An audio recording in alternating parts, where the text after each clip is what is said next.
Assalamualaikum warahmatullahi wabarakatuh. Ila hadratin Nabil Mustafa Muhammad Rasulullah sallallahu alaihi wasallam wa ala alihi wa azwajihi wa dzurriyyatihi. Summa ila jami'i hawani bil amri salih wa sahabat wa tabi'in wa sallallahu sultan awliya insya Allah qadir jinan wa sallallahu hasan al-basri.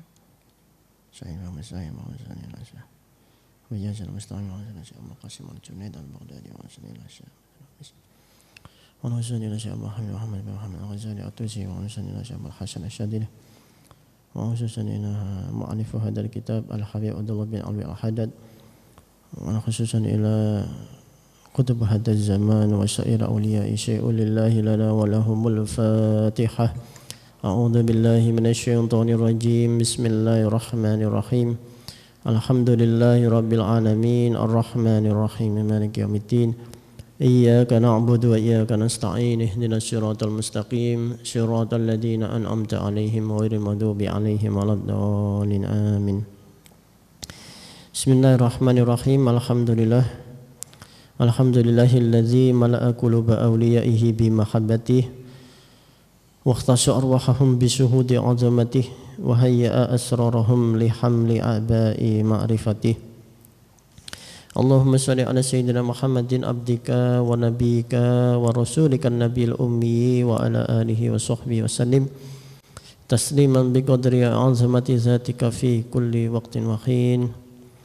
Subhanaka la ilma lana illa ma 'allamtana innaka antal alimul hakim. Rabbi shrah li sadri wa yassir li amri wa hlul 'uqdatam min lisani yafqahu qawli. Amma ba'du. Alhamdulillah, hadirin hadirat yang dimuliakan Allah, kita bisa berkumpul seusai melaksanakan salah satu kewajiban, yakni sholat maghrib berjamaah, dan dilanjutkan insyaallah dengan pengajian kitab Risalatul Mu'awanah. Ini semua bisa kita laksanakan semata-mata karena rahmat dan fadlnya Allah Subhanahu wa ta'ala.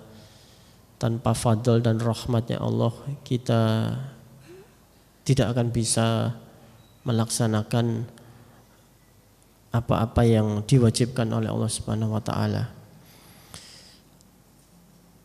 Insyaallah ini akan berlanjut dari kapan itu, minggu kemarin ya, saya sempat menyampaikan juga isi kitab ini di waktu itu hari Minggu ya. Saat ini dirubah di hari Selasa. Jadi pertemuan terakhir itu kita masih membicarakan tentang pentingnya menjaga waktu dengan berbagai wirid ya, wirid. Karena waktu ini sangat terbatas ya. Insyaallah ini kitab Risalatul Mu'awanah masih di jilid 1. Kalau yang versi ini insyaallah ini 2 jilid ya. Syarahnya ini lama sebetulnya kitab ini, mungkin sudah 20 tahun yang lalu.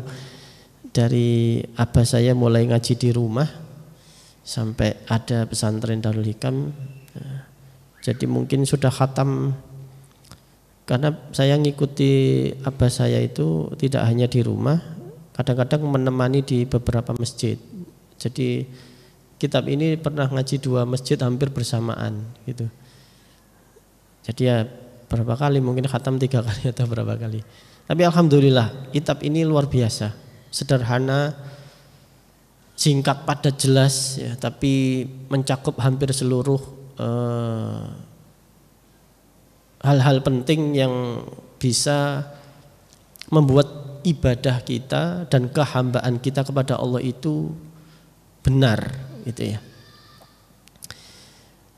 Jadi ini masih jilid 1 di bab wirid ya. Bab kita mengikat wirid ini di halaman 66. Bismillahirrahmanirrahim. Qala al-mu'allif rahimahullahu taala wa nafa'na bihi wa bi ulumihi fid dharaini amin. Bagaimana waktu ini, kata Habib Abdullah bin Alwi al-Haddad, ini Sohibur Rotib ya, harus diikat Karena memang seperti yang saya jelaskan kemarin, ya, jadi nyambung sedikit, waktu kita di dunia ini terbatas, berbeda dengan waktu di akhirat. Waktu di akhirat itu abadi selamanya, tapi di dunia kita setiap orang berbeda-beda. Ada yang cuma 20 tahun, ada yang 40 tahun, ada juga yang 60-70 tahun. Itu pun kadang-kadang masih terasa singkat. Bagi yang sekarang sudah umur 40 mungkin, kalau dia coba mengingat-ingat kapan terakhir kali main kelereng misalnya, rasanya baru kemarin gitu. Rasanya baru-baru ini saja. Itu menandakan bahwa waktu di dunia ini sangat cepat. Apalagi akhir-akhir ini. Lah kalau kita sebagai hamba Allah ini tidak memanfaatkan betul, sedangkan waktu dan umur adalah modal yang utama, kita akan kehilangan banyak waktu dan kehilangan banyak modal akhirnya. Maka beliau sebagaimana juga ulama-ulama yang lain haruslah mendisiplinkan diri untuk wirid. Maka wirid itu bukan hanya bacaan subhanallah, itu iya termasuk subhanallah 33, alhamdulillah 33 setiap ba'da sholat. Intinya wirid adalah amal soleh yang diistiqomahkan. Kan begitu kemarin ya. Amal soleh yang diistiqomahkannya konsisten. Kalau yang kita baca subhanallah dan membawa tasbih ataupun tasbih digital itu menjadi wiridan, karena dari wirid menjadi bahasa sehari-hari wiridan. Tapi wirid tidak hanya wiridan, tapi juga setiap amal soleh yang istiqomah. Contohnya Rasulullah itu kalau pagi ternyata kan selalu berangkat untuk nyuapi seorang Yahudi buta.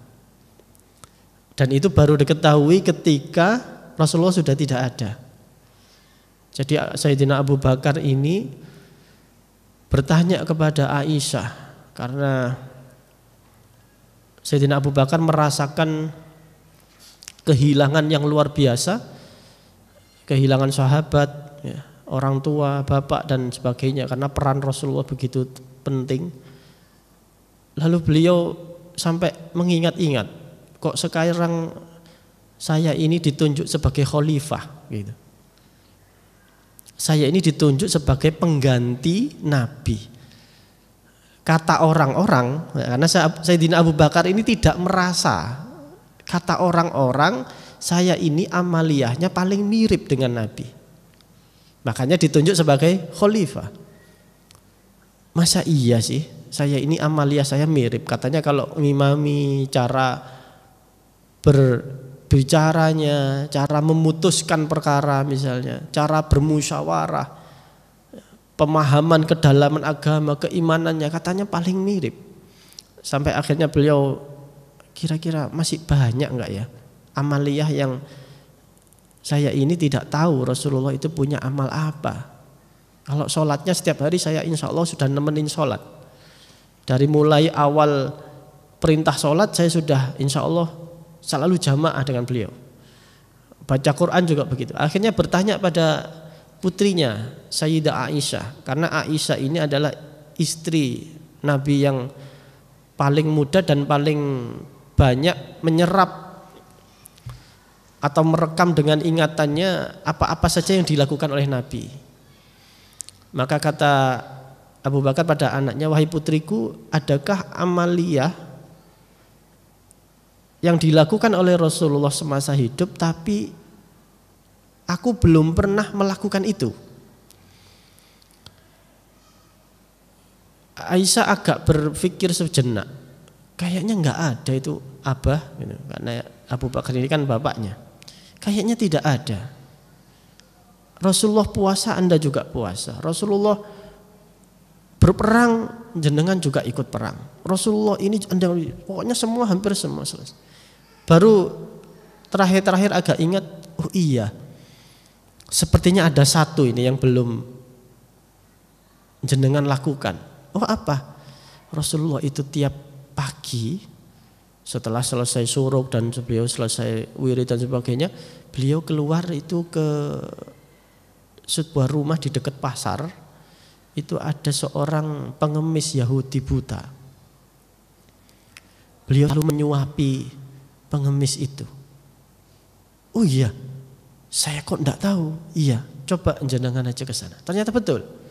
Didatangi ada pengemis itu, orang tua sepuh buta, itu tidak bisa lihat, tapi agamanya Yahudi.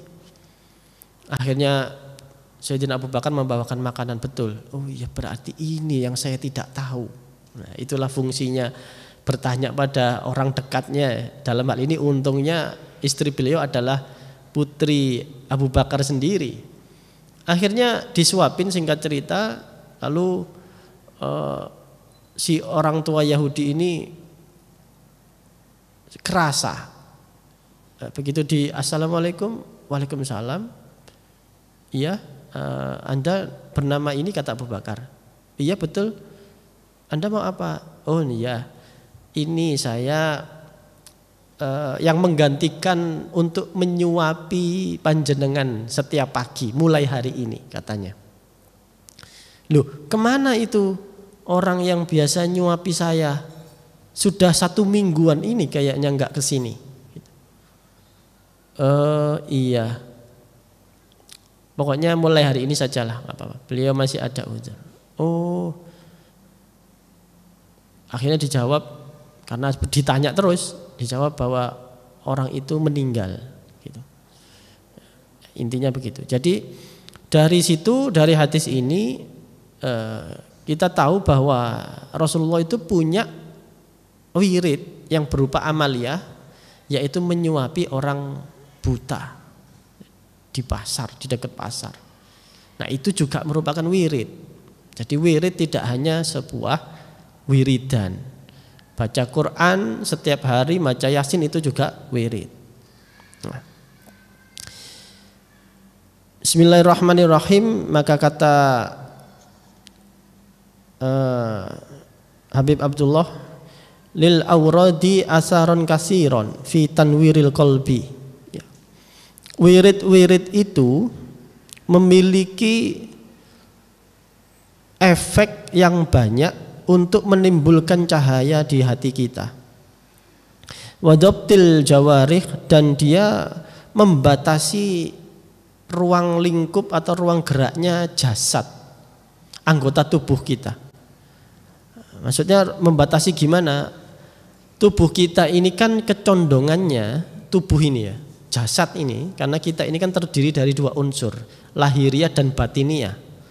Lah, lahiriah kita ini, jasad ini cenderung untuk ngikuti nafsu daripada ngikuti ruhnya atau ngikuti hati. Jadi seringkali jasad ini diperalat oleh nafsu. Rumusnya kalau kita ingin selamat dari godaan iblis, setan, itu harus menundukkan nafsu. Lah, untuk menundukkan nafsu, kata para ulama al-arif billah, itu harus menundukkan jasadnya dulu, mendisiplinkan diri. Kalau kita ini misalnya di rumah tidak ada kegiatan, ya, kita akan cenderung untuk leha-leha misalnya. Mungkin HP-an, ya kan? Atau nonton TV, nonton apa gitu. Enak-enakan aja. Kalau misalnya kita hari libur, contohnya, hari libur mau ngapain ya? Itu kan bingung. Tapi kalau hari-hari aktif, hari-hari kerja dengan serangkaian kesibukan, tubuh kita akhirnya ngikut sebetulnya, menyesuaikan.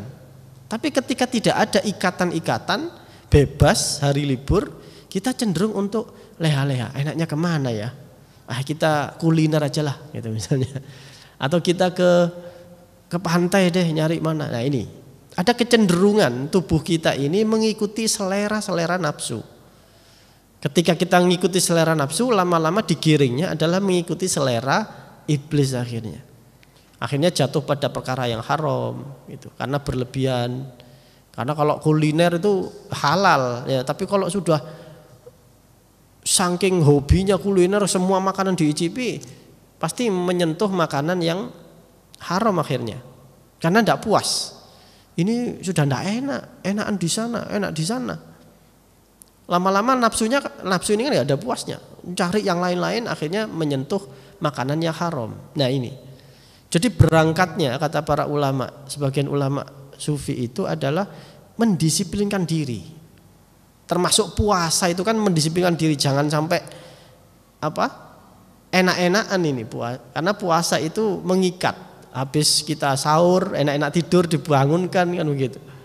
Habis sahur kemudian nanti aktif bekerja, sorenya habis buka puasa harus tarawih, tadarus. Nah, dia terpaksa harus ngikutin gitu. Nah, ini memang harus keras. Maka wirid-wirid itu kalau kita misalnya tidak di bulan Ramadan, kalau kita tidak punya wirid itu amaliyah maupun berupa wirid dan zikir, maka cenderung jasmani kita ini akan memilih untuk leha-leha, enak-enakan. Akhirnya apa? Waktu kita terbuang. Misalnya kalau kita, mohon maaf, alhamdulillah ini mengaji sampai nanti isya gitu. Tapi seandainya tidak ada pengajian sehari-hari gimana? Ya mungkin akan ya duduk-duduk aja di rumah gitu.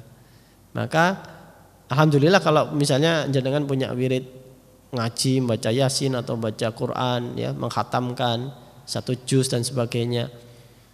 Ya monggo. Tapi kalau kebanyakan orang awam ini ya, kebanyakan kan akhirnya ya di rumah ya nggak ngapa-ngapain sih. Ya nonton. Akhirnya sampai isya, walaupun dia isya ke masjid, tapi setidaknya ada waktu 45 menit atau 1 jam itu lewat. Lalu itu dikalikan 30 hari misalnya begitu. Hanya dari sisi waktu ba'da maghrib misalnya. Berarti 1 jam kali 30 jam. Dalam 1 bulan. 1 tahun. 30 kali 12. Terus kelipatan. Padahal hanya melewatkan 1 jam di sela-sela antara maghrib dan isya. Ini yang kadang-kadang kan kita tidak sadari. Bahwa ternyata dampaknya kalau kita tidak mengikat diri kita dengan serangkaian disiplin, aktivitas yang memang itu bernilai amal soleh, ya kita kehilangan banyak umur sebenarnya. Bayangkan kalau sekian umur itu misalnya di dalam 60 tahun kehilangan 2 tahun, 2 tahun itu meskipun tercicil tercicil sedikit-sedikit dalam jam, hitungan jam, kalau itu dibuat ibadah jadi sangu kita untuk di akhirat kan luar biasa. Ya. Maka wirid ini tujuannya adalah untuk mengikat jasmani kita, fisik kita, lahiriah kita. Jangan sampai nganggur. Tidur itu bukan nganggur sebetulnya. Ya. Kata gurunya abah saya Kiai Ahmad Tolhah, ya. Begitupun dengan kata beliau merujuk pada Imam Al-Ghazali kalau kita kaji kitab-kitab beliau.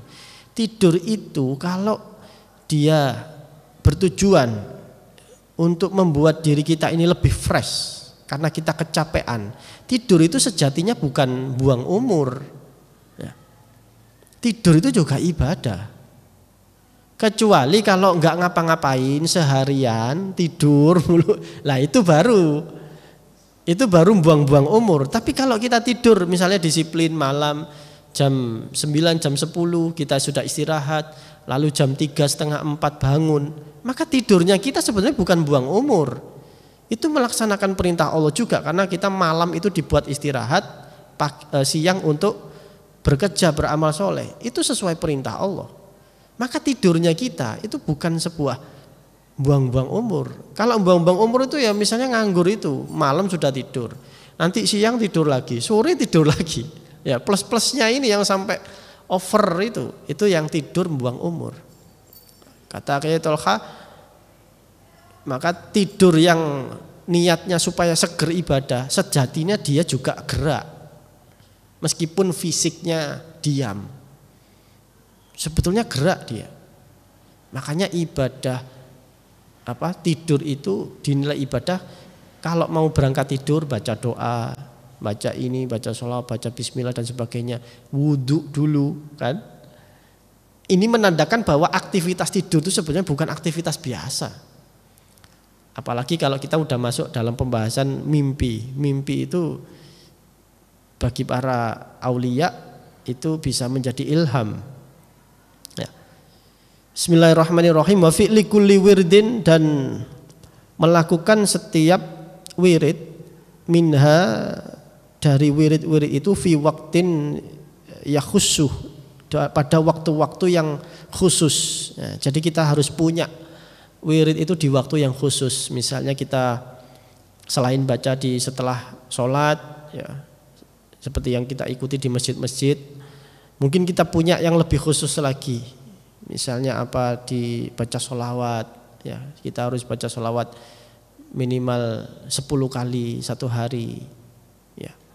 Atau ya kalau bisa lebih, 1000 kali sholawat Jibril, punya istighfar 100 kali sehari. Silahkan mau pilih waktunya. Misalnya saya longgarnya malam habis isya, ya monggo, habis isya rutin. Itu kalau seperti itu kan bebas, kita yang menyesuaikan sendiri. Tapi jangan sampai tidak punya. Fa ilam takum mimman yastaghriku jami'a sa'atin lailihi. Jika tidak bisa misalnya di dalam siang, ya kita pilih malam, wanahari, atau siangnya biwadhu fi'il khairat, dengan karena ada keterbatasan melakukan pekerjaan. Faja'al laka auradan tuwadhibu 'alaiha, maka jadikanlah wirid itu sebagai kegiatan yang langgeng, fi auqatin makhsusatin, di dalam waktu yang khusus. Wa taqdihalan, ini kita harus komitmen, ya. Wa taqdiha mahma fatatka, kita harus komitmen. Kalau misalnya tadi kita baca setelah isya punya istighfar 100 kali, harus komitmen pada diri sendiri. Kalau misalnya besok ternyata saya ini lupa, atau misalnya kita malas, kita buat hutang. Jadi kalau 100 kali, besoknya harus 200 kali. Itu untuk mendisiplinkan tadi. Sehingga kita tidak akan pernah meremehkan.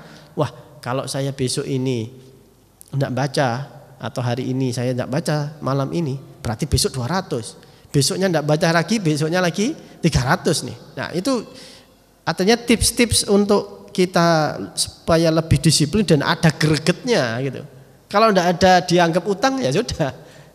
Baca 100 kali istighfar, besoknya malas, gak usah lah gitu. Tidak apa-apa. Ya mas, tubuh kita ini, anggota tubuh kita akan sesuai selera akhirnya.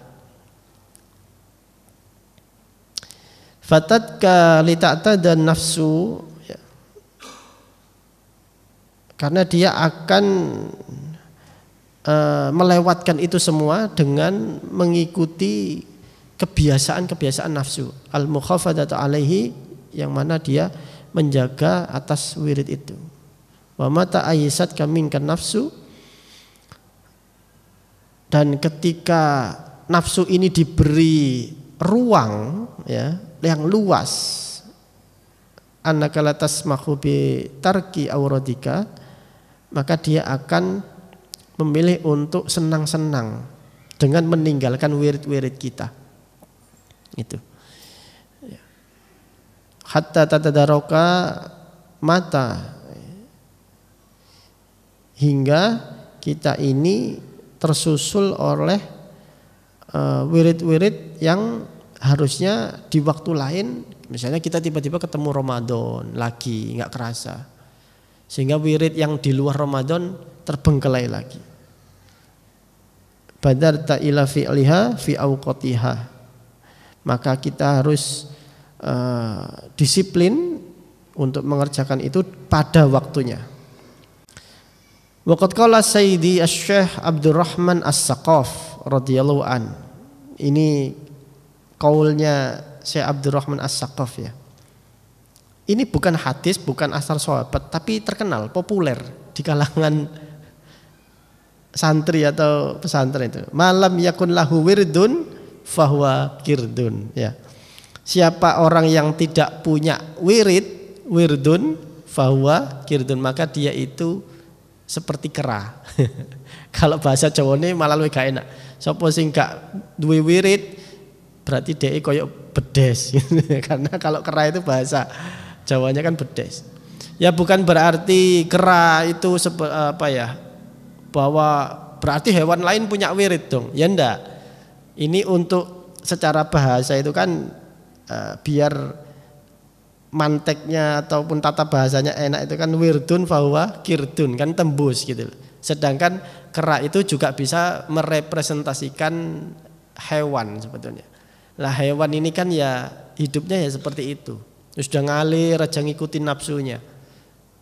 Luwe mangan sak puasnya. Mau kumpul melampiaskan hasrat berkembang biaknya ya dia kumpul tanpa harus tahu itu pasangannya atau bukan misalnya kan. Jadi ngikutin nafsunya saja, nafsu hewani itu. Nah kalau kita tidak punya disiplin-disiplin berupa wirid, bisa-bisa kita ini seperti hewan. Sebetulnya makna makalah itu begitu. Ya. Kita akan seperti hewan, ya udah ngalir aja hidup ini. Kayak ya wong itu mari lahir, ya lahir terus gede, mangan turu. Terus gede rabi, duwe anak, beranak pinak, terus mati. Kan itu kita nggak ada bedanya sama hewan, itu maksudnya. Wa qala ba'dul arifin, dan berkata sebagian kaum arifin, ulama-ulama arif billah, al-waridatu min haisul aurat. Waridat, ya, warid itu sebagian adalah dari wirid-wirid. Faman lam yakun lahu wirdun, maka siapa yang tidak punya wirid fi dohrihi, secara dohir lahiriah tadi, secara fisik tadi, lam yakun lahu waridun fi saroirihi, maka sesungguhnya di dalam hatinya juga tidak ada warid. Warid itu artinya anugerah Allah yang berupa makom-makom ataupun nuansa ruhani. Misalnya apa? Syukur, ridho, sabar, ikhlas, itu warid semua. Hidayah, nur taufik, itu warid. Kalau dia tidak ada wirid, itu berarti menandakan bahwa di dalam hati orang itu juga tidak ada warid, kosong, gelap. Oh dia ngalir aja hidupnya kayak apa ini? Kayak layangan tebel gitu. Berarti itu kosong. Dia tidak ada sambungan tali itu tadi. Sambungan tali dengan apa? Dengan Allah Subhanahu wa taala. Makanya di dalam kitab Al-Hikam itu ada di hikmah ke-9 atau berapa itu? Al-a'malu ajnasul tanawwa'at ajnasul a'mal litanawwu'i waridatil ahwal. Tanawwa'at bermacam-macamnya ajnasul a'mal, jenis-jenis amal itu litanawwu'i waridatil ahwal, berdasarkan beraneka ragamnya nur limpahan Allah di dalam hati orang. Semakin wiridnya banyak, semakin amal solehnya banyak, beraneka ragam, itu berarti menandakan di dalam hati orang itu nur dari Allah itu luar biasa, melimpah. Misalnya wiridnya dari pagi sampai dia menjelang tidur tidak pernah lepas dari wirid, walaupun berbeda-beda. Mari subuh maca Quran, nanti duha baca ini, habis duhur kerja, habis kerja itu kan juga wirid tiap hari. Nah itu menandakan ada warid, ada limpahan anugerah nur Allah yang luar biasa. Ini seperti dengan ini, kaul ini. Wa alaika, dan hendaknya lah ya, kita harus menetapkan diri bisidqi waluzumil wasati, dengan sifat as-siddiq ya, di dalam menetapi melazimkan sesuatu yang di tengah mingkul amrin, dalam segala sesuatu. Ini sudah bab lain ya. Jadi berbicara tentang wirid ini kita tidak akan pernah bisa untuk lepas kehilangan waktu kalau kita memang disiplin terhadap wirid. Makanya di dalam satu hadis itu di kitab Nashaihul Ibad, ya, para sahabat Nabi itu, 4 sahabat Nabi yang utama, Sayyidina Abu Bakar, Umar, Utsman, dan Sayyidina Ali radhiyallahu anhuma, itu suatu ketika berdialog dengan Rasulullah. Ya Rasulullah, di dalam hadis itu panjang sekali ya. Saya itu punya 3 hal. Pertama, Rasulullah dulu yang matur. Ya. Saya punya, wahai sahabat, saya punya 3 amalia yang itu saya rutin kerjakan. Begini. Lalu sahabat juga menimpali sama. Abu Bakar dulu, oh iya ya Rasulullah, saya juga punya 3 amal yang saya senangi betul. Umar, Utsman, Ali juga begitu, punya 3. Ada yang senang, saya senang sekali kalau menjamu tamu, menghormati tamu misalnya. Lalu ada yang saya senang sekali kalau saya itu mendermakan harta saya di medan perang untuk kebutuhan perang. Itu Sayyidina Abu Bakar. Ada yang saya senangnya itu kalau saya tahajud malam. Nah, sampai dialog ini saking barokahnya, saking luar biasanya, malaikat Jibril turun. Malaikat Jibril turun juga menyampaikan hal yang sama. Ya Rasulullah, dari dialognya jenengan dengan sahabat-sahabat, saya juga punya 3 amalia yang tekun saya lakukan dan saya senang sekali. Malaikat Jibril itu senang kalau ngelihat memohonkan ampun orang yang silaturahim. Jadi malaikat Jibril yang memohonkan ampun dosa-dosanya, misalnya begitu. Lalu terus, jadi hadisnya panjang sekali. Intinya dialognya itu luar biasa dan menggambarkan bahwa Rasulullah 4 sahabat utama, ya 4 ini mewakili sebenarnya. Mungkin semua sahabat ya begitu. Itu punya wirid, punya amaliyah yang istiqomah, yang konsisten. Bahkan malaikat Jibril, bahkan akhirnya Allah juga menyampaikan kepada malaikat Jibril, sampaikan juga Jibril kepada Muhammad bahwa aku pun punya anugerah yang aku itu senangi dan rutin aku lakukan. Jadi sampai dalam hadis yang panjang itu sampai Allah dan malaikat Jibril pun juga punya. Lah, apalah kita yang kita ini tidak dijamin masuk surga kok tidak punya wirid itu. Ya. Maka ketika kita wirid itu kata para ulama itu jangan sampai kita ini punya angan-angan atau keinginan fadilah yang berlebihan. Ini yang akan menghambat sebetulnya. Banyak sekali menghambat kita untuk istiqomah. Karena kita wirid itu nanti ini fadilahnya apa ya? Kalau saya baca Yasin tiap hari itu nanti apa ya? Dagangan saya laris enggak? Gitu. Atau kalau saya baca ini nanti saya bisa punya ilmu kanuragan atau enggak? Lah ini. Itu justru akan membuat kita berat untuk istiqomah. Kenapa? Karena kita akan putus asa ya, ketika fadol-fadol itu tidak terpenuhi. Saya sudah sekian puluh tahun tahajud, tapi ya begini-begini saja. Kayak tidak ada perubahan apa-apa saya. Lah ini, akhirnya malah putus asa, bukan malah istiqomah, tapi justru putus. Ya. Nah semuanya ini adalah niatkan untuk mengikat waktu, memanfaatkan umur, memperbanyak perbekalan kita nanti ketika saat-saat di mana kita ini langsung mendadak dipanggil oleh Allah. Niatkan untuk itu. Maka kan di pertemuan kemarin kita sampaikan bahwa para aulia itu ibnu zaman, anak zaman. Dia selalu menganggap dirinya tidak pernah umurnya sampai di pagi hari ketika di sore hari. Kalau dia di pagi hari tidak pernah menganggap umurnya sampai di sore hari. Dengan begitu orang akan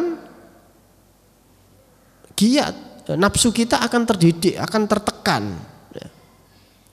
Jadi kalau ada hadis apa itu yang terkenal itu, a'mal lidunyaka ka'annaka ta'ishu abadan. Ya. Beramallah seolah-olah kita ini amal dunia seolah-olah hidup selama-lamanya. Ya. Wa'mal li akhiratika ka'annaka tamutu ghadan. Beramallah seolah-olah akhiratmu itu amal akhirat seolah-olah besok itu kamu mati.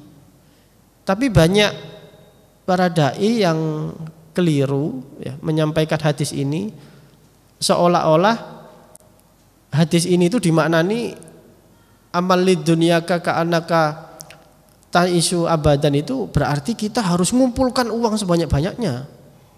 Katanya begitu. Karena kita kan mau hidup selamanya nih, jadi harus kumpulkan uang sebanyak-banyaknya. Lalu di saat yang sama kita juga harus beramal akhirat seolah-olah besok mati. Itu dipelesetkan maknanya.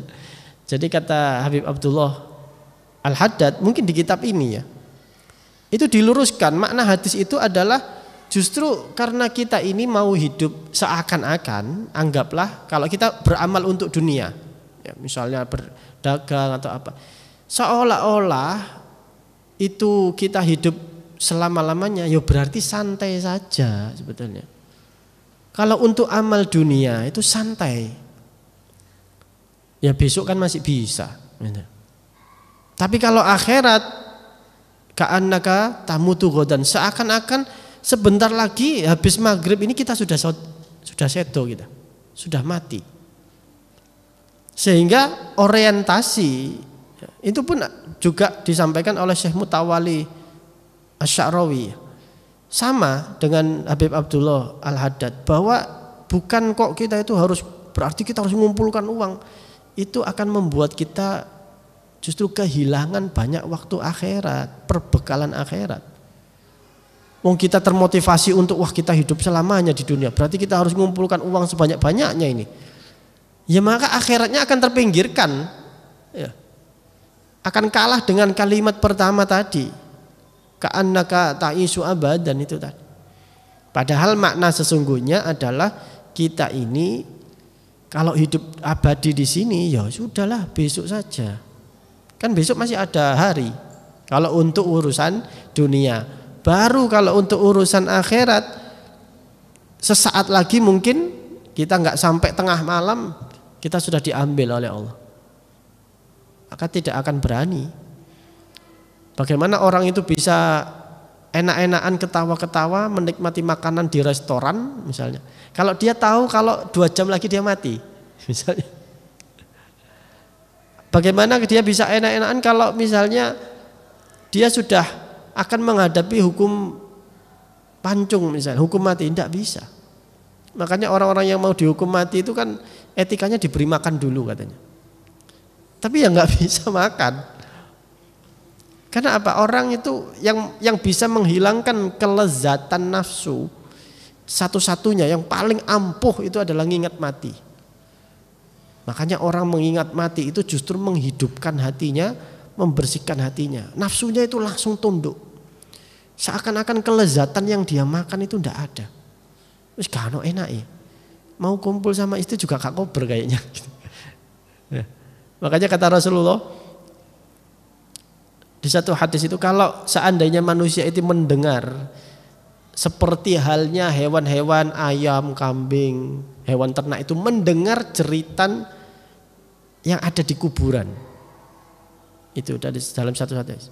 Maka seluruhnya di antara kalian, kata Rasulullah, itu tidak akan nyenyak tidurnya. Seandainya kita bisa mendengar jeritanya orang yang mendapat siksa kubur itu. Dan itu didengar oleh hewan-hewan selain manusia, selain jin dan manusia dalam hadis itu. Jin manusia tidak bisa dengar, tapi hewan-hewan, serangga, ayam, kambing, ternak itu mendengar jeritan orang yang disiksa kubur. Seandainya, kata Rasulullah, kita mendengar, kita tidak akan pernah enak tidur. Kita tidak akan pernah enak untuk makan, ya, berduaan dengan istri misalnya, main dengan anak-anak, tidak akan pernah. Jadi sebetulnya hijab ya, kita ini ditutup dari halal yang gaib oleh Allah itu nikmat sebetulnya. Tapi kok ada orang wiridan kepinginnya justru dibuka hijabnya, punya apa karomah katanya. Wiridan untuk nyari karomah, ini keliru ya. Karena ya seperti yang disampaikan Al-Arif Billah, para ulama-ulama yang dekat kepada Allah itu, al-istiqomah hiyal karomah. Justru istiqomah itulah karomahnya. Wal istiqomah khairun min alfi karomah. Istiqomah itu justru lebih utama 1000 kali lipat daripada karomah. Kalau kenapa? Karena karomah ya keistimewaan. Misalnya orang bisa lihat ndangak begini, bisa lihat alam malakut, alam jabarut sampai arasnya Allah misalnya. Lalu dia melihat ke bawah bisa melihat alam kubur, alam neraka, dia bisa lihat semuanya. Misalnya dia punya karomah begitu. Itu selera nafsunya kan. Keinginannya kita loh, ya kan? Setiap orang kepinginnya pengen istimewa gitu loh, punya kemampuan, itu nafsu, selera nafsu. Sedangkan istiqomah itu adalah seleranya Allah yang dituntut Allah dari kita. Mana bisa dibandingkan selera kita manusia dengan selera Allah? Mana bisa dibandingkan yang datang dari manusia dengan yang datang dari Allah? Tidak bisa. Apakah Allah itu menuntut setiap dari kita harus punya karomah? Tidak. Yang dituntut dari kita itu oleh Allah adalah istiqomah. Nah, apa yang dituntut Allah dari kita? Sholat, puasa, zakat, haji, apa-apa yang dituntut Allah itu adalah lebih utama karena itu seleranya Allah. Itu pilihan Allah. Jangan dibandingkan dengan pilihan kita. Jadi kalau orang kepingin wiridan terus kepingin karomah itu masih anak-anak sebetulnya. Secara keimanan, secara keyakinan, kekuatan iman dia itu masih anak-anak, masih TK lah gampangnya. Dia mau melakukan sesuatu kalau mendapatkan sesuatu, itu kan anak TK. Mau berangkat ngaji kalau mau dibelikan mainan misalnya begitu. Mau berangkat sekolah kalau nanti dibelikan es krim misalnya, itu kan kekanak-kanakan. Tapi kalau dia sudah dewasa, dia akan menyadari bahwa loh, saya berangkat ngaji itu ya ternyata penting. Dia berangkat kuliah kalau sudah dewasa, dia kuliah. Loh, saya kuliah itu penting. Gak perlu harus diiming-imingi es krim, gak perlu diiming-imingi mainan. Saya sudah akan berangkat kuliah. Karena nanti kalau saya tidak kuliah, saya jadi orang bodoh, saya tidak jadi orang bermanfaat. Nanti saya juga tidak tahu harus bagaimana, jadi pengangguran, itu tidak manfaat. Nah, maka orang yang masih beribadah karena mengharapkan fadilah, karomah, itu masih kekanak-kanakan sebetulnya. Banyak sekali riwayat bahwa para aulia itu meskipun punya karomah, dia tidak pernah meminta karomah. Meskipun punya loh ya. Misalnya bisa sekejap sampai di Mekah, lalu sekejap lagi kembali lagi ke Indonesia, itu bisa para aulia. Tapi kebanyakan para aulia itu justru tidak kepingin punya karomah. Contohnya satu saja, pendiri madhab Hanafi, Imam Abu Hanifah An-Nu'man ya.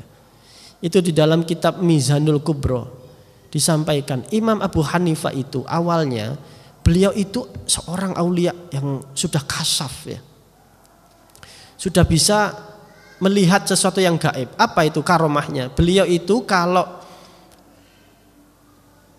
wudu berbarengan dengan orang lain, dia bisa melihat bekas dosanya itu di bekas air wudu. Karena Rasulullah kan bilang, kalau kita ini wudu, dosa-dosa kecil itu rontok. Ternyata itu betul. Imam Abu Hanifah itu bisa menyaksikan dosa dari bekas air wudu. Jadi suatu ketika beliau, sebentar ya, sedikit saja. Beliau jejeran sama anak muda yang suka ukukul walidain, wudu dengan Imam Abu Hanifah. Kelihatan, tidak tahu ya rupanya bagaimana, kita tidak tahu. Hanya keterangannya beliau tahu. Akhirnya dinasihati, nak, kamu jangan suka berani sama orang tua ya, itu dosa. Loh, panjenengan kok tahu? Syekh, iya dari bekas air wudumu. Lalu suatu ketika lagi jejeran dengan orang tua yang masih terus hobinya itu zina. Na'udzubillah. Jadi sudah tua tapi masih sobone karaoke, diskotek gitu misalnya. Itu kelihatan di bekas air wudunya itu. Maka Imam Abu Hanifah ini yang wali betulan dengan wali-walian ya, wali-wali daya. Ketika beliau itu merasa nggak nyaman, saya ini kok tahu aibnya orang, akhirnya saya kok kelihatan aibnya orang. Maka beliau Imam Abu Hanifah itu minta kepada Allah supaya karomah ini ditutup, supaya saya tidak bisa lagi lihat bekas air wudhu itu ada dosanya. Minta ditutup, akhirnya ditutup. Jadi kalau wali betul malah nggak pengen ngelihat sesuatu yang bukan wilayah itu, nggak kepingin. Kalau kita kan malah kepingin ya, malah diinterogasi kalau bisa itu. Orang ini punya aib apa nih, diinterogasi, disebar-sebarkan. Oh, kalau wali itu enggak. Dia tahu dikerentak hatinya orang tapi nggak mau buka, diam saja. Ya, itu wali yang betulan. Jadi akhirnya kan makanya di dalam madhab Hanafi itu bekas air wudhu itu najis, ya kan? Kalau kita misalnya habis wudhu di dalam madhab Hanafi kok kecipratan bekas air wudhu, meskipun airnya nggak ada ain najisnya, itu kita batal wudhunya, harus wudhu lagi. Karena apa? Imam Abu Hanifah itu melihat dari kasafnya bekas air wudhu itu memang merontokkan dosa betulan, sehingga menganggap madhab Hanafi itu bekas air wudhu itu najis, jangan sampai kena bekas air wudhu. Tapi kan itu tidak bisa diverifikasi, sedangkan ilmu fikih itu harus ada verifikasinya. Imam Syafi'i, Imam Hambal, Imam Malik tidak mengatakan najis, tapi dia air mustakmal, hanya gitu aja, tidak bisa untuk buat sesuci gitu saja, tapi nggak najis. Ya, wallahu a'lam bishawab. Mudah-mudahan ada gunanya, ya. Mudah-mudahan ada manfaatnya, ada hikmahnya, bisa menambah semangat kita untuk wirid istiqomah kepada Allah Subhanahu wa taala. Rabbi fanfa'na bi barakatihim wahdinal husna bi hurmatihim wa amitna fi tariqatihim wa mu'afati minal fitani. Rabbi fanfa'na bi barakatihim wahdinal husna bi hurmatihim wa amitna fi tariqatihim wa mu'afati minal fitani. Rabbi fanfa'na bi barakatihim wahdinal husna bi hurmatihim wa amitna fi tariqatihim wa mu'afati minal fitan. Subhanakallahumma wa bihamdika asyhadu an la ilaha illa anta astaghfiruka wa atubu ilaik. Assalamualaikum warahmatullahi wabarakatuh.